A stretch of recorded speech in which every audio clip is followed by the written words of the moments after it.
Assalamualaikum warahmatullahi wabarakatuh.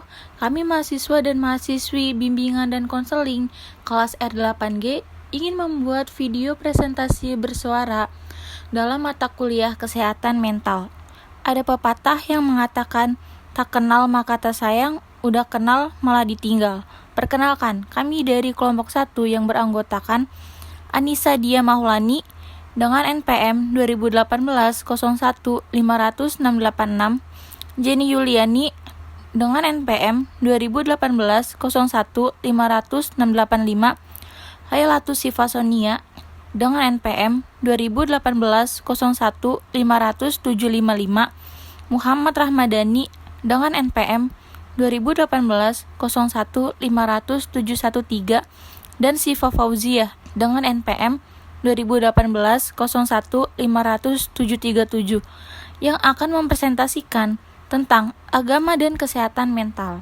Saya, Jenny Yuliani, ingin membacakan latar belakang agama dan kesehatan mental.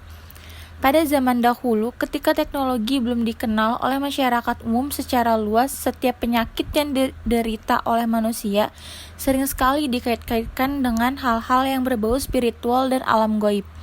Setiap penyakit dihubung-hubungkan dengan gangguan makhluk halus. Oleh karena itu, orang yang sakit lebih memilih berobat ke dukun atau orang pintar yang dianggap bisa berkomunikasi langsung dengan makhluk halus dibandingkan harus berobat ke tabib yang mengerti tentang jenis penyakit berdasarkan ilmu pengobatan.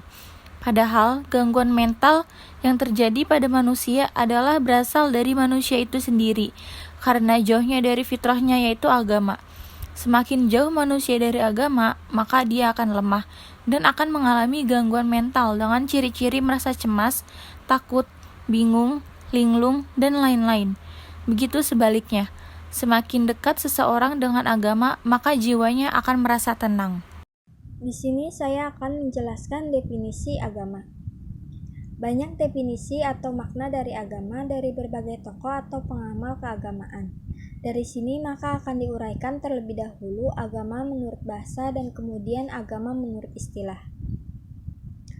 Agama secara bahasa yakni agama berasal dari bahasa Sanskerta yang diartikan dengan haluan, peraturan, jalan atau kebaktian kepada Tuhan.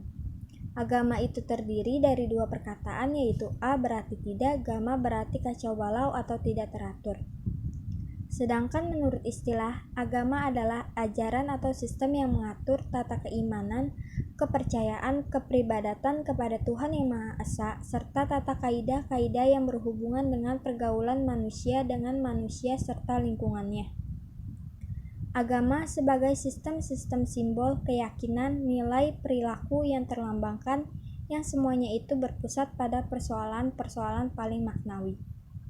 Dalam Kamus Besar Bahasa Indonesia, agama adalah sistem atau prinsip kepercayaan kepada Tuhan, atau juga disebut dengan dewa atau nama lainnya, dengan ajaran kebaktian dan kewajiban-kewajiban yang berkaitan dengan kepercayaan. Sedangkan secara terminologi, agama juga didefinisikan sebagai ad-din.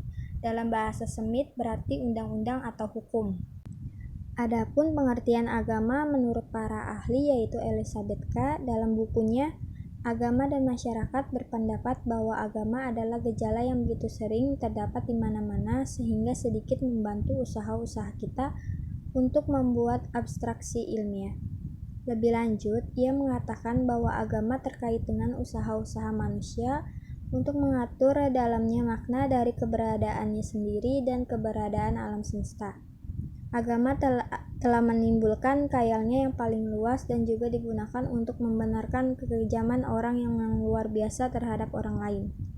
Agama dapat membangkitkan kebahagiaan batin yang sempurna dan juga perasaan takut dan ngeri. Agama juga merupakan pantulan dari solidaritas sosial.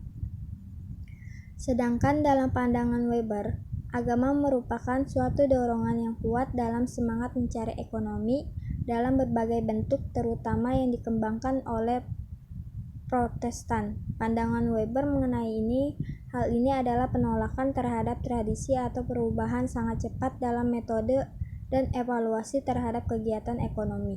Tidak akan mungkin terjadi tanpa dorongan moral dan agama. Selanjutnya, saya Syifa Fauzia akan menjelaskan mengenai agama dan pengaruhnya terhadap kesehatan mental. Kesehatan mental adalah ilmu yang meliputi sistem tentang prinsip, peraturan, serta prosedur untuk mempertinggi kesehatan rohani. Orang yang sehat mentalnya ialah orang yang dalam rohani atau dalam hatinya selalu merasa tenang, aman, dan tentram. Menurut Hassie Witherington, permasalahan kesehatan mental menyangkut pengetahuan serta prinsip yang terdapat lapangan psikologi, kedokteran, psikiatri, biologi, sosiologi, dan agama. Berdasarkan penelitian bahwa agama tidak berpengaruh negatif terhadap kesehatan mental dan fisik. Beberapa pengaruh agama terhadap mental yaitu sebagai berikut. Yang pertama, pengaruh agama pada kesehatan mental antara lain membantu mengatasi suasana hidup yang penuh stres. Selanjutnya, penyembuhan dari depresi yang lebih cepat, kesejahteraan dan moral yang lebih tinggi, harga diri yang lebih baik, kepuasan hidup yang lebih tinggi, meramalkan perasaan yang positif, dukungan sosial yang lebih tinggi, dan lain sebagainya. Dalam menghadapi sikap yang tak terhindar lagi bagi kondisi, menurut logoterapi, maka ibadah merupakan salah satu cara yang dapat digunakan untuk membuka pandangan seseorang akan nilai potensial dan makna hidup yang terdapat dalam diri dan sekitarnya. Yang kedua, pengaruh pada kesehatan fisik, antara lain seseorang yang berkeyakinan atau beragama, apabila terserang penyakit, lebih cepat sembuhnya daripada yang tidak beragama atau tidak mempunyai keyakinan.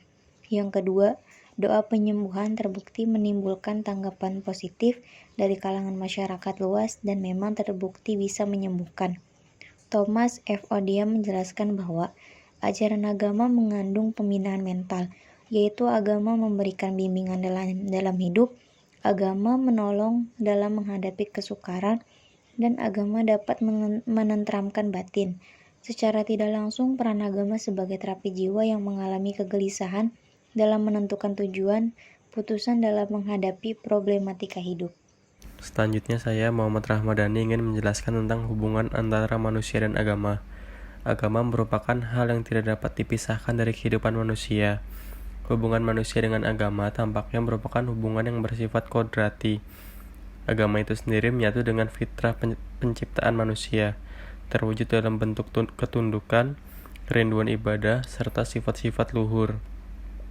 Manakala dalam menjalankan kehidupannya, manusia menyimpan dari nilai-nilai fitrahnya, maka secara psikologis, ia akan serta merasa adanya semacam hukuman moral, lalu spontan akan muncul rasa bersalah atau rasa berdosa. Psikologi agama merupakan salah satu bukti adanya perhatian khusus para ahli psikologi terhadap peran agama dalam kehidupan kejiwaan manusia. Pendapat yang paling ekstrim pun hal itu masih menunjukkan betapa agama sudah dinilai sebagai bagian dari kehidupan pribadi manusia yang erat kaitannya dengan gejala-gejala psikologi. Agama sebagai fitrah manusia telah diinformasikan oleh Al-Quran. Fitrah manusia sebagai makhluk ciptaan Allah Subhanahu wa Ta'ala ialah manusia diciptakan mempunyai naluri beragama, yaitu agama tauhid.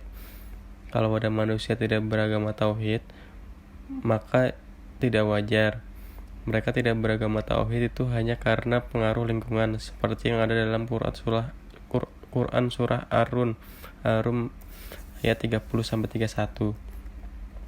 Manusia di masa modernisasi mulai mengabaikan unsur-unsur spiritual dan mengagungkan sifat yang mengandung nilai-nilai materi dalam kehidupan, sehingga menciptakan krisis seperti hubungan antara agama dan kebudayaan semakin merenggang. Oleh karena itu disebabkan nilai-nilai agama semakin memudar dalam bersikap dan bertingkah laku. Fenomena tersebut berdampak pada nilai kebudayaan yang bersumber pada ajaran agama, berubah menjadi nilai sosial yang bersifat sekuler. Dengan demikian, dari aspek itulah penyebab berbagai permasalahan kejiwaan manusia di dalam kehidupan. Pada intinya, agama merupakan kebutuhan pokok manusia karena hanya agama yang dapat memberikan solusi atas persoalan yang dihadapi manusia secara fisik atau terkait masalah psikis atau sakit mental dalam kehidupan sehari-hari. Terapi agama. Terapi merupakan suatu penanggulangan suatu penyakit atau gejala yang ada dalam diri makhluk hidup. Usaha penanggulangan gangguan kesehatan rohani atau mental sebenarnya dapat dilakukan sejak dini oleh orang yang bersangkutan. Agama sebagai terapi kekusutan mental, sebab nilai-nilai luhur termuat dalam ajaran agama bagaimanapun dapat digunakan untuk penyesuaian dan pengendalian diri, hingga terhindar dari konflik batin. Agama dapat dimaknai sebagai alat untuk menyembuhkan jiwa melalui ajaran-ajaran agama, sebab dari aspek ilmu kesehatan jiwa ada dua macam bentuk pengobatan, yaitu pertama semoterapi. Yang dimaksud semoterapi ini adalah pengobatan secara fisik berupa obat-obatan. Yang kedua yaitu pengobatan psikoterapi. Yang dimaksud psikoterapi ini ialah pengobatan yang tidak mengutamakan pada bagian badan yang sakit atau anggota fisik yang terganggu, tapi lebih diutamakan di bagian psikis atau emosional, dengan berpedoman pada kajian ilmu psikologi. Pengobatan secara psikoterapi menjadi metode psikologi sebagai solusi agama terhadap problematika psikis manusia. Yang terakhir, kesimpulannya adalah sebagai makhluk ciptaan Tuhan, manusia tidak bisa lepas dari keyakinan dalam beragama, karena itu merupakan fitrah yang ada di dalam hati setiap manusia, terlepas dari agama apa yang dia yakini, karena pada intinya agama selalu mengajarkan kepada kebaikan, dan di dalamnya terdapat aturan-aturan kehidupan yang harus kita patuhi, dan kita juga harus menjauhi larangan-larangan yang ada di dalam agama itu. Di dalam agama terdapat terapi agama bagi orang yang mengalami gangguan mental, yaitu melakukan ritual-ritual keagamaan dan lain-lain, agar jiwanya kembali menjadi tenang. Oleh karena itulah, maka hendaknya kita berpegang teguh pada agama yang kita yakini, agar mental kita sehat, sehingga kita bisa menjalani kehidupan ini dengan tenang. Itulah presentasi dari kelompok 1. Jika ada kurangnya, saya minta maaf, dan jika ada lebihnya, tidak usah dikembalikan karena saya orang yang ikhlas. Hidup kesepian tanpa kekasih. Cukup sekian dan terima kasih. Wassalamualaikum warahmatullahi wabarakatuh.